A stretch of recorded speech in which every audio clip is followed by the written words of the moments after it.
Okay. Do you like my new glasses?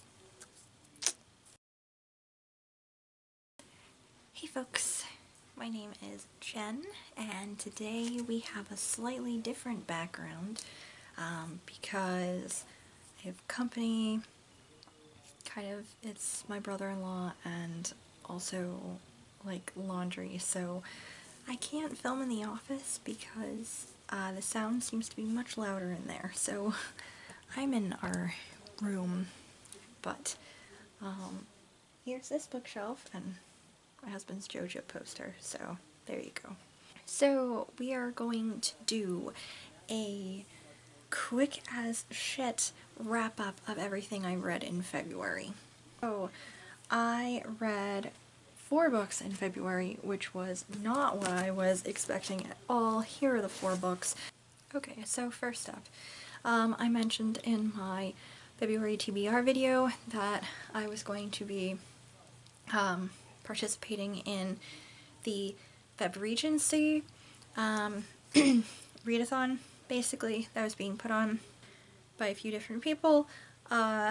So I tried my hardest, but I just could not manage to focus well enough to be actually able to complete that challenge and read everything that I was hoping to read. I still have not cracked open The Female Quixote by Charlotte Lennox. However, I have made a lot of progress in Fanny Burney, in Evelina by Fanny Burney. I really am enjoying it. I put it aside so I could tackle Count of Monte Cristo, which I'm still finishing up right now. But I definitely plan to go back to it like right after I'm done with the Count. I read a few poems by Sir Walter Scott, not as many as I was hoping to read, and I did not get to any by Lord Byron at all. My favorite out of the poems I read was still Lochinvar, which I did send to Bookish Princess. I guess I did end up using it for their poetry night. I love that poem. I've loved it since high school, and I loved revisiting it again. And I did enjoy the other poems as well. But that was still like a breakout favorite, basically. The other book that I was reading, the Jane Austen Secret Rebel book, I still haven't made much progress in that. And due to that, of course, you will have noticed I haven't come out with my like Jane Austen in-depth video yet. But I'm hoping to finish that book in the next couple of months to be able to come out with that video for you. I might do another author video in the meantime, possibly. For a book that I did actually finish, so I'm not continuing to yammer on about nonsense, I did actually manage to finish The Rivals, which is a play by Richard Brinsley Sheridan. This is an absolutely bonkers play. There's so much going on in this that I don't really know how to explain a summary for you. Basically, so there's Lydia Languish, who is a young woman who is obsessed with romantic novels, and she wants her life to be like a romance novel, basically. And then she's kind of in love with a young officer named Captain Jack Absolute. Yes, I know. But he actually is going by a different name in his correspondence with her because he's trying to convince her that he's just a poor little private, I think. I can't remember exactly the like state in the army that he's like told her he is. I think it's a private or ensign or something like that. I'm bad with military stuff, so I don't know where that is on the whole everything. But so he's pretending to be something else, a la The Importance of Being Earnest, I suppose, if you know that play. And he, yeah, meanwhile, there's like his father, who's a real jerk, who is like demanding he marries a specific person. There is the ridiculous aunt of Lydia. There's her cousin who's in love with this other guy who's just playing games. They're like playing games with each other like all the time. It's really manipulative. There's Sir Lucius O'Trigger, who is an Irish guy who's like really just has a temper, I guess, and is all mixed up and everything. And then there's also Bob Acres, who is a squire who's also in love with Lydia Language. Then there's like servants, and there's like there's just like a mess of people, and everything is like everyone's being manipulated, everything's like crazy and everything. So is a trip. Like I haven't taken so many notes in a book since college, and I have a lot of notations or things I outlined in here. The funniest thing to me, I think, was the preface at the beginning of the play, because my note I said in here was, Bro really wrote 3 whole pages making excuses for his play maybe not being up to snuff, while also calling out his critics harshly. It was like 3 pages of him just excusing himself. It starts with a prologue thing, which was also kind of like excusing. It was like lawyers, but I think they were actors playing lawyers, and they're like, don't sue the author if you hate the play or something like that was basically the thrust of it. Then there was another prologue. I have a drawing of a dagger in here because I made a note for myself. They talked about a poignard. I had no idea what that was, so I looked it up, and it's a long, lightweight thrusting dagger. That's my terrible drawing of it. So I wrote a lot of notes in here. Some of it was just haha notations. Some of it was also because I was a little bit confused, so I was writing notes. I had to look things up, and I was writing notes to myself so I'd remember what the certain things were. A lot of commentary about what an asshole, you know.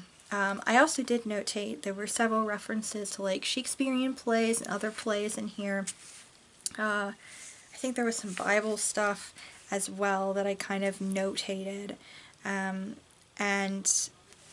the way the characters were put together was very interesting. They all seemed like they were caricatures almost of what, stereotypes really is what they were, what people would think these types of individuals were. So, Sir Lucius O'Trigger was very, like, angry all the time. The squire would say, like, ridiculous catchphrases and things, and it just kind of seemed like it was almost like a caricature of what someone even as late as, like, the 30s and 40s of what a squire would be like, all dressed in, like, tweeds and blustering about and saying just random stuff, really. I've seen that type of character before in Agatha Christie's works and in portrayals of her works, like different adaptations and things. So I recognized it and kind of thought, well, that's funny because this is back in the 1700s, of course, that we're seeing this play and the same time of this type of like stereotype is being played out. I found a lot of things actually that were similar to things that we're still like dealing with now individually and as a society. For example, there's a section where Lydia's aunt and Captain Jack's father are talking about like books and women's education, and it was very much like, I kind of relate it to the situation somewhat with book banning that's been going on, especially lately, with just kind of the thought process of, well, we can't have these individual people know these things. Like at the time it was women. We can't have women learn about these things because it's not good for them to think, like that. Just stupid excuses and reasonings. And yeah, so And then there's also, like I said, there's manipulation between a couple of the characters. They're playing games with each other, very much like just trying to manipulate things. And I think I wrote in here somewhere that one of the characters was a fuckboy, because that's pretty much what he is. There was a lot of interesting, like, wordplay in here.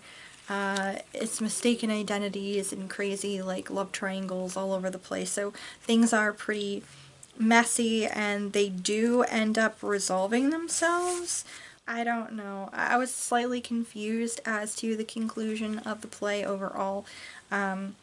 Basically what was said was passion eventually fades, but virtue remains, and I wasn't quite sure as to what the meaning of virtue was in this play exactly, because virtue to me I take to be like, I'm probably thinking of it used in the wrong context. But what I kind of summarized, the point of it is that true love goes beyond petty games that people play and like initial passion and romance or something, but I think that's what it was going for, but I was still ultimately kind of confused as to everything. There's also an epilogue, which is a giant, like, monologue. So, and that was, I wasn't honestly 100% certain as to what the purpose of the epilogue was. I feel like I would need to read more things, like if there's like some kind of breakdown somewhere, or somebody wrote like an essay or something that could like help me translate this epilogue into slightly stupid terms for me. So, I mean, overall I did really enjoy this play, and I did find a lot of it to be strangely relatable, even though this was written in, like I said, like 1770 something, 1780 something. But parts of it still very, like, relatable, are still kind of, like, similar to things that have gone on within this century and just the past previous one.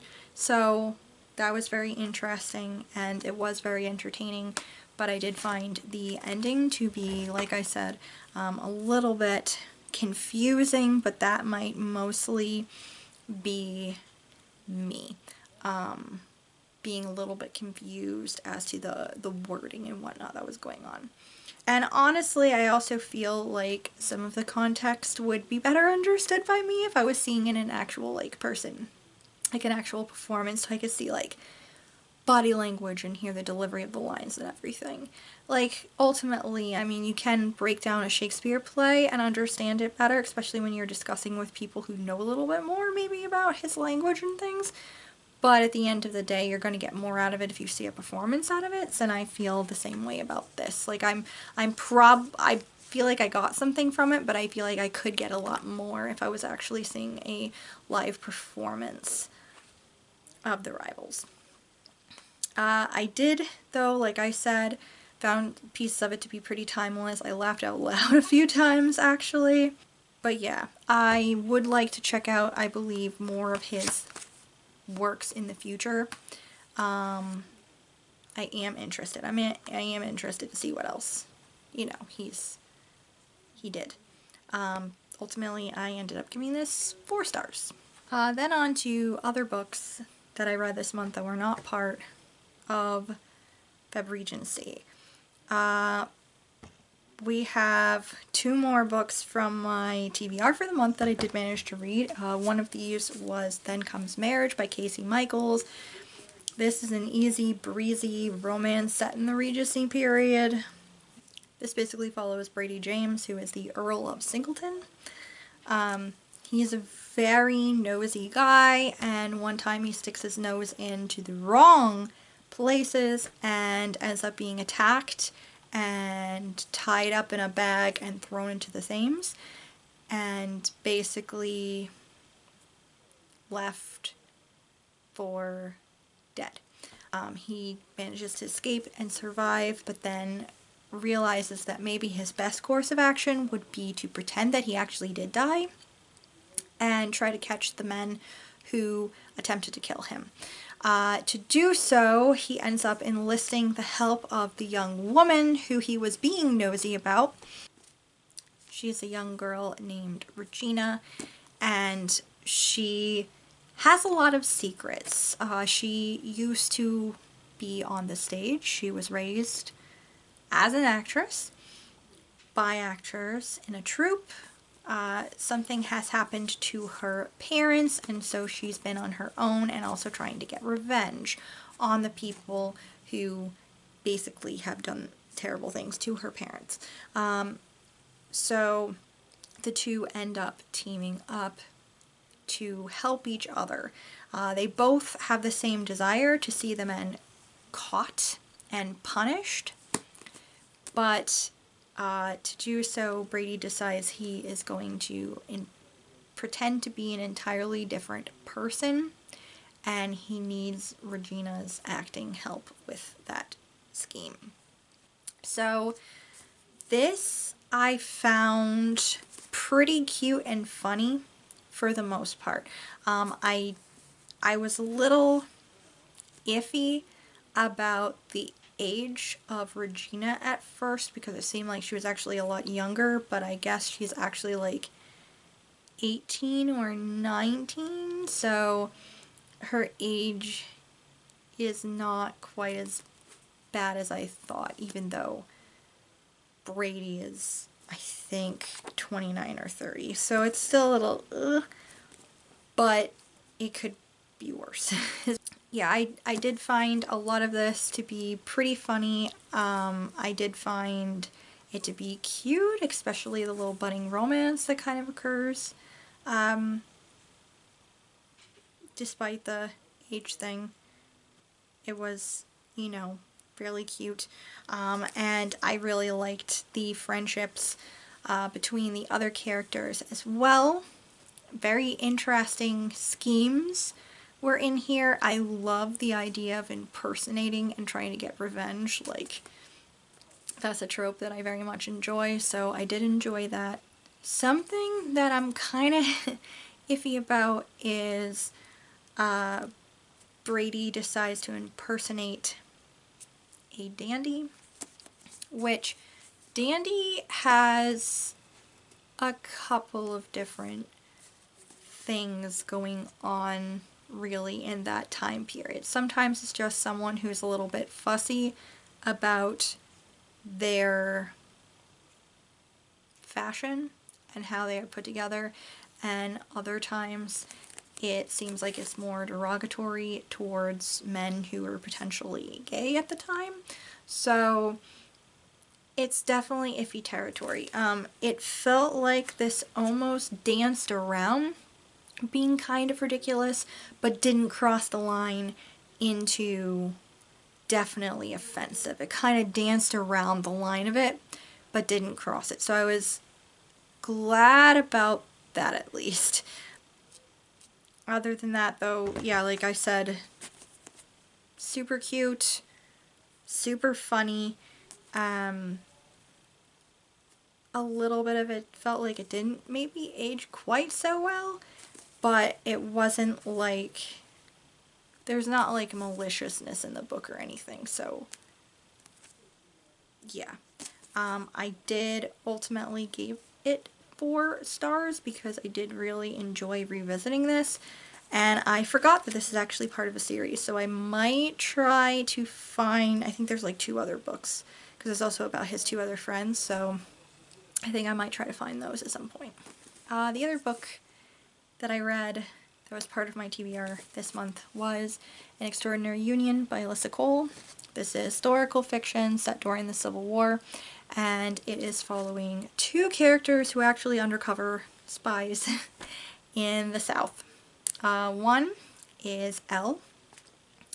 Elle is incredibly smart. She has an excellent memory. She can remember everything she has ever heard or seen. I know there's a particular term for that, and I completely and utterly forgot what it was. But yeah, she can like remember, is it eidetic? Is that what it's called? I feel something like that. But she was kind of used almost as like a sideshow to recite things when she was younger with her talents. So she's a little sensitive about it, but she is using it for the greater good. She is currently in the South, posing as a slave in a plantation house because she is trying to find out how to be looking for things to undermine the Confederacy and pass back information to the Union so they can try to bring the war to a close. And while she is there posing as a slave in the plantation house, she runs into Malcolm. Malcolm is a detective from the Pinkerton Agency. He is pretending to be a Confederate, like, I can't remember if he's an officer or something, but he's definitely pretending to be in the Confederate Army and trying to get in people's good graces because he also is looking at ways to help bring the war to an end. I really loved this. I really loved this. You can tell the amount of research that Alissa Cole put into this to try to make it as accurate as possible to the time period. I really love the discussions that were had here about like trauma and finding understanding between individuals in a relationship, acknowledging the struggles that they have, especially Elle, like Malcolm, over the course of the story.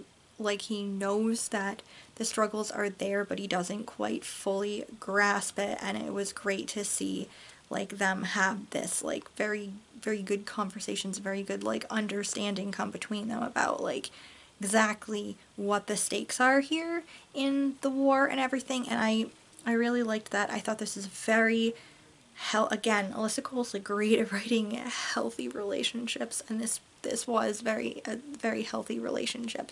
I really like that it didn't mince words as to the situation that was the South at that time period. And yeah, I really loved this. I loved it. There were parts that were funny, there were parts that were heartbreaking, there were parts that were just very lovely, very steamy sex scenes, and yeah, I just really enjoyed this. I can't wait to check out the other two books in this, like, trilogy.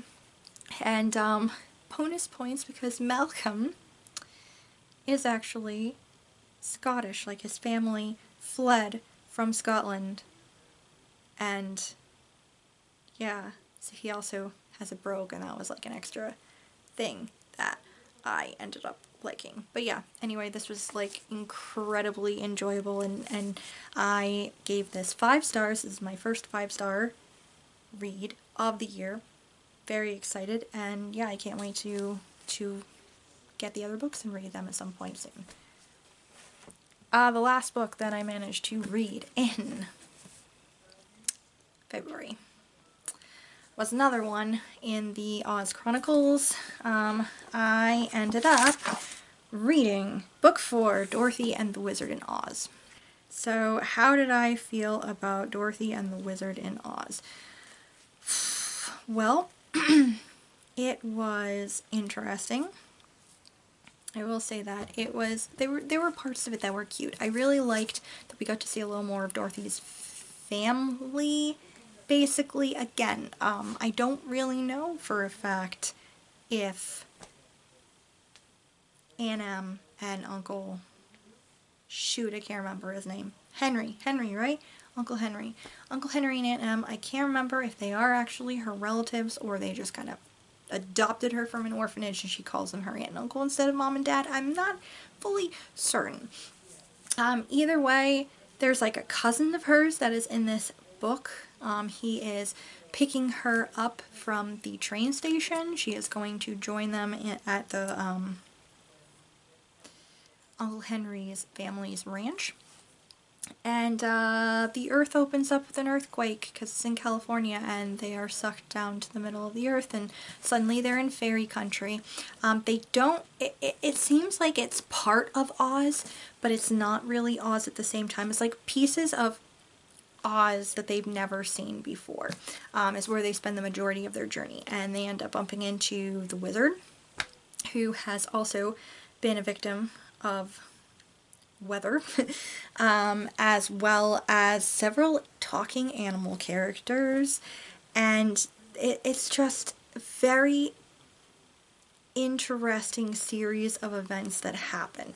While I did find parts of it to be cute, at the same time there was a lot of it that I felt like I was tripping on something. That's just kind of what that book felt like. I feel like if I had read these books when I was a kid, I probably would have gotten a lot more out of them than I am getting as an adult, because it just feels like L. Frank Baum was on some major drugs when he was writing these. Out of the bunch so far, still, the original The Wizard of Oz is my favorite still out of the bunch, and I did enjoy The Marvelous Land of Oz is probably my second favorite, and then everything's just kind of gone slowly downhill from there. I will say that I did enjoy Dorothy and the Wizard of Oz more than I did Ozma of Oz, but yeah, just, it was alright. It was nothing special, I guess, is what I will say about it. Yeah. I'm wondering how future things will be. The next story is The Road to Oz, and I'm not sure if that's going to be anything at all, like the 1980s, like sheer trippy horror flick, The Road to Oz. So we'll see how that is. I'll have to read that one and then watch the movie and see if I'm still afraid of it. But yeah, anyway, it was alright. Nothing special. Entertaining enough, but nothing quite special. I probably would have liked it more when I was a kid. I ultimately gave it 3 stars.